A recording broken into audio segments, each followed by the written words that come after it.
महादेव भक्तों, शिव और शक्ति के महामिलन का पर्व महाशिवरात्रि फाल्गुन कृष्ण चतुर्दशी तदनुसार इस वर्ष 15 फरवरी को मनाया जाएगा। इस बार फाल्गुन कृष्ण चतुर्दशी 15 फरवरी को सायं 4:23 बजे से प्रारंभ होकर अगले दिन 16 फरवरी को सायं 5:10 तक रहेगी। चूंकि महाशिवरात्रि पर्व निषिद्ध व्यापिनी फाल्गुन कृष्ण चतुर्दशी में मनाने का विधान है, इसलिए इस पर्व का पुण्यकाल 15 फरवरी की रात्रि में प्राप्त होगा। महाशिवरात्रि पर्व के पूर्व काशी में महादेव बाबा विश्वनाथ के विवाह के संपूर्ण लोकाचार 3 दिन पहले से आरंभ हो जाते हैं। पूरी काशी महादेव के विवाह उत्सव के रंग में डूब जाती है। महाशिवरात्रि के दिन निकलने वाली अलौकिक शिव बारात की झांकी देखने और श्री काशी विश्वनाथ धाम में महादेव के दर्शन के लिए देश विदेश से श्रद्धालु काशी पहुंचते हैं। महाशिवरात्रि की पूरी रात काशी पुराधिपति बाबा विश्वनाथ भक्तों के साथ जागरण करते हैं। उस दिन 7 प्रहर की आरती होती है। शिवलिंग को सृष्टि का प्रतीक माना जाता है। कहा जाता है कि मन, चित्त, बुद्धि, जीव माया, ब्रह्म, आकाश, वायु, अग्नि, जल, पृथ्वी, इन सभी तत्वों के समन्वय शिवलिंग की रचना हुई थी।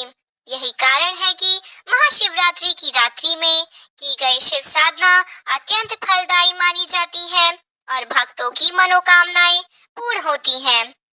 एक पौराणिक कथा यह भी कहती है कि इसी दिन भगवान शिव और माता पार्वती का विवाह भी संपन्न हुआ था। इसलिए इस दिन सभी शिवालय से शिव बारात भी निकली जाती है। इस साल महाशिवरात्रि के दिन भद्रा का साया रहने वाला है। भद्रकाल में कोई भी शुभ कार्य नहीं करना चाहिए। भद्राकाल की शुरुआत 15 फरवरी शाम लगभग 5:04 में हो रहा है और समाप्त अगले दिन 16 फरवरी सुबह लगभग 5:23 में हो रहा है। विवाह के लिए करें खास उपाय। कई जातक ऐसे होते हैं जिनके विवाह में समस्याएं उत्पन्न होने लगते हैं। वैसे जातक महाशिवरात्रि के दिन अगर भगवान भोलेनाथ और मां पार्वती को हल्दी अर्पण करें तो उनकी यह समस्याएं समाप्त हो जाएंगी और जल्द ही उनका शादी विवाह में संपन्न होगा। आइए जानते हैं कि महाशिवरात्रि के दिन कब बन रहा है विशेष संयोग। इस बार महाशिवरात्रि पर एक विशेष शुभ संयोग भी बन रहा है। 15 फरवरी 2026 को रात 7:48 तक उत्तराषाढ़ा नक्षत्र रहेगा। इसके बाद श्रवण नक्षत्र आरंभ हो जाएगा। शास्त्रों में श्रवण नक्षत्र को शिव पूजन के लिए अत्यंत शुभ माना गया है। इसके साथ ही इस दिन सर्वार्थ सिद्धि योग का भी निर्माण हो रहा है, जो पूजा पाठ और साधना के लिए श्रेष्ठ योग माना गया है। ऐसी मान्यता है कि इस शुभ योग में संध्या समय भगवान शिव और माता पार्वती की विधि विधान से पूजा करने से जीवन में सुख, शांति, स्वास्थ्य और समृद्धि की प्राप्ति होती है। अतः महाशिवरात्रि 2026 शिव भक्तों के लिए एक अत्यंत शुभ और फलदायी अवसर लेकर आ रहा है। रविवार के दिन ब्रह्म मुहूर्त सुबह 5:26 से लेकर 6:14 तक रहेगा। तो व्रत का संकल्प आपको ब्रह्म मुहूर्त में ही लेना है। इस व्रत में निराहार, निर्जल या फिर फलाहार अपनी सामर्थ्य के अनुसार ही व्रत रखा जा सकता है।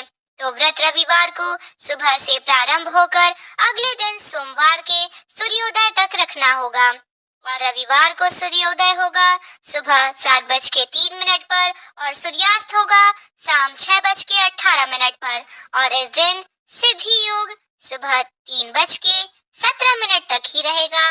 इसके बाद व्यतिपात योग प्रारंभ हो जाएगा। राहु काल शाम 4:30 बजे से लेकर 6 बजे तक रहेगा। भद्राकाल रविवार को शाम 5:04 से शुरू होगा और भद्राकाल की समाप्ति अगले दिन सोमवार को सुबह 5:23 पर होगी। वहीं प्रदोष काल का समय रविवार को शाम 5:33 से लेकर 6:03 तक रहेगा। इस समय में भी आप शिवरात्रि की शाम की पूजा कर सकते हैं। आइए बात करते हैं चार पहर की पूजा के मुहूर्तों के बारे में। और यह चार पहर महाशिवरात्रि व्रत में शाम से लेकर अगले दिन के सूर्योदय तक या ब्रह्म मुहूर्त तक चलते हैं। तो रविवार के दिन महाशिवरात्रि व्रत की पूजा का प्रथम पहर शाम 6:11 से लेकर रात 9:23 तक रहेगा। दूसरा पहर रात 9:23 से शुरू होकर देर रात 12:35 तक रहेगा। तीसरा पहर रात 12:35 से लेकर अगले दिन यानी सोमवार को सुबह 3:47 पर रहेगा। पूजा का चौथा और अंतिम पहर सोमवार को सुबह 3:47 से लेकर 6:59 तक रहेगा। भले ही इस समय भद्राकालीन हो, फिर भी चार की पूजा आप भद्राकाल के दौरान कर सकते हैं। भगवान शिव को तो कालों के भी काल हैं, इसलिए चाहे भद्राकाल हो या फिर राहु काल हो, भगवान शिव की पूजा किसी भी समय की जा सकती है। और भद्रा का वास इस बार पाताल लोक में रहने के कारण पृथ्वी लोक पर अशुभ भी नहीं होगी, यानी कि पूजा पाठ संबंधी कार्य इस दौरान किए जा सकते हैं। महाशिवरात्रि व्रत का पारण अगले दिन यानी 16 फरवरी दिन सोमवार को सुबह 6:59 से लेकर 9:30 के बीच में किया जाएगा। और यदि आपका सोमवार का व्रत भी हो तो आप व्रत में पारण करते समय अन्न का सेवन न करते हुए केवल सात्विक फलाहार ही करें, या पंचामृत से आप व्रत का पारण करने के बाद ही फिर सोमवार व्रत प्रारंभ कर सकते हैं। मेरे द्वारा बताई गई जानकारी आपको कैसी लगी कमेंट में जरूर बताइएगा और चैनल को सब्सक्राइब करना मत भूलिएगा।